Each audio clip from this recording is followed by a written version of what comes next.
Israel Iran സംഘർഷത്തെ തുടർന്ന് തന്ത്രപ്രധാന ഇടനാഴിയായ ഹോർമുസ് കടലിടുക്ക് അടച്ചതോടുകൂടി തന്നെ ഇപ്പോൾ പാകിസ്ഥാന് കിട്ടിയത് വമ്പൻ പണിയാണ്. പശ്ചിമേഷ്യയിലെ യുദ്ധം ആഗോളതലത്തിൽ പോലും സാമ്പത്തികമായി തന്നെ പിടിച്ചു കുലുക്കിയപ്പോൾ ഇന്ധനം പോലും ലഭിക്കാതെ പാകിസ്ഥാനാകട്ടെ ഇരുട്ടറയ്ക്കുള്ളിലേക്ക് ഇപ്പോൾ കൂപ്പുകുത്തുകയാണ് ചെയ്തിരിക്കുന്നത്. സാമ്പത്തികമായി പാകിസ്ഥാൻ തകർച്ചയുടെ വക്കിലേക്ക് എത്തുമ്പോഴാണ് വീണ്ടും ഇറാന്റെ ഭാഗത്തു നിന്നും ഇത്തരം ഒരു എട്ടിന്റെ പണി പാകിസ്ഥാന് ലഭിച്ചിരിക്കുന്നത്. അതായത് യുഎസുമായി ചങ്ങാത്തത്തിലായതിന് പിന്നാലെ ഇപ്പോൾ പാകിസ്ഥാന് വലിയ വിനയാണ് ഉണ്ടായിരിക്കുന്നത്. യുദ്ധതന്ത്രത്തിന്റെ ഭാഗമായി തന്നെ ഇറാൻ ആകട്ടെ ഹോർമുസ് കടലിടുക്ക് അടച്ചതോടുകൂടി പാകിസ്ഥാൻ അതിരൂക്ഷമായ ഇന്ധന പ്രതിസന്ധി നേരിടുന്നു എന്ന വിലയിരുത്തലാണ് ഇപ്പോൾ പുറത്തു വന്നിരിക്കുന്നത്. സമുദ്രമാർഗമുള്ള എണ്ണ നീക്കം പൂർണ്ണമായും തന്നെ തടസ്സപ്പെട്ടതോടുകൂടി പെട്രോളിയം ഡീസലും ഇല്ലാതെ തന്നെ പാക് നഗരങ്ങൾ സ്തംഭിച്ചിരിക്കുകയാണ് എന്ന റിപ്പോർട്ടുകൾ പുറത്തു വന്നിരിക്കുകയാണ്. പ്രതിസന്ധി മറികടക്കാൻ സർക്കാർ ഓഫീസുകൾക്കും സ്വകാര്യ സ്ഥാപനങ്ങൾക്കും പാക് സർക്കാർ ആകട്ടെ വർക്ക് ഫ്രം ഹോം അത് നിർദ്ദേശമായി തന്നെ നൽകിയതായി തന്നെ വ്യക്തമാക്കുന്നു. ഇന്ധനം ലഭിക്കുന്നതിനായി തന്നെ സ്കൂളുകൾക്കും വിദ്യാഭ്യാസ സ്ഥാപനങ്ങൾക്കും അവിടെ അവധിയാണ് പ്രഖ്യാപിച്ചിരിക്കുന്നത്.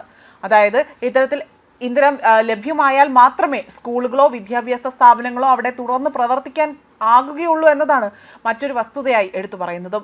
ഇന്ധന ഉപഭോഗം കുറയ്ക്കുന്നതിന്റെ ഭാഗമായി തന്നെ രാജ്യവ്യാപകമായി വർക്ക് ഫ്രം ഹോം നയം നടപ്പിലാക്കാൻ ഒരുങ്ങുകയായിരുന്നു പാകിസ്ഥാൻ.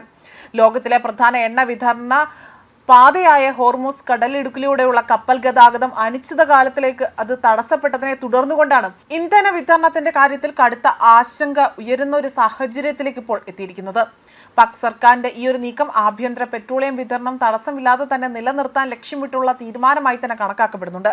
രാജ്യത്തെ ഇന്ധന ഉപയോഗം കാര്യക്ഷമമായി തന്നെ കൈകാര്യം ചെയ്യാനുള്ള വിശാലമായ പദ്ധതിയുടെ ഭാഗമാണിതെന്നാണ് പാകിസ്ഥാൻ ഇപ്പോൾ റിപ്പോർട്ട് ചെയ്തിരിക്കുന്നത്.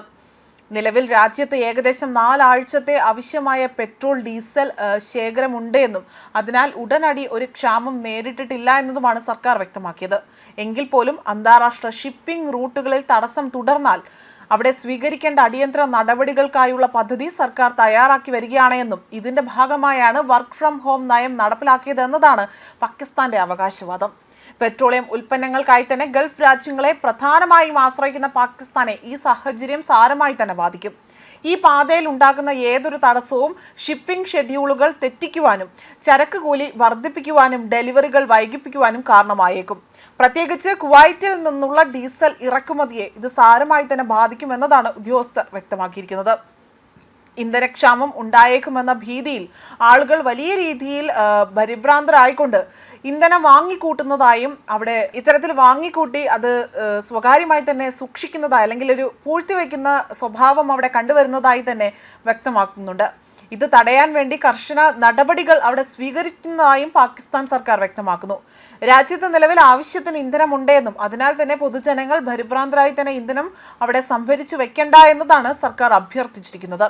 വർക്ക് ഫ്രം ഹോം നയത്തിന് പുറമെ തന്നെ ഗതാഗത സംവിധാനത്തിലെ മാറ്റങ്ങളും അവിടെ നിയന്ത്രണങ്ങളും ചെങ്കടൽ വഴിയോ ഗൾഫിലെ മറ്റു ഭാഗങ്ങളിലൂടെയോ തന്നെയുള്ള ബദൽ വിതരണ റൂട്ടുകൾ കണ്ടെത്തിക്കൊണ്ട് അവിടെ തുടങ്ങി മറ്റു ചില വഴികളും സർക്കാർ പരിശോധിക്കുന്നുണ്ട് എന്നതാണ് മറ്റൊരു വസ്തുതയായി എടുത്തു പറയുന്നത്. ന്യൂസ് ഡെസ്ക് കർമ്മ ന്യൂസ്.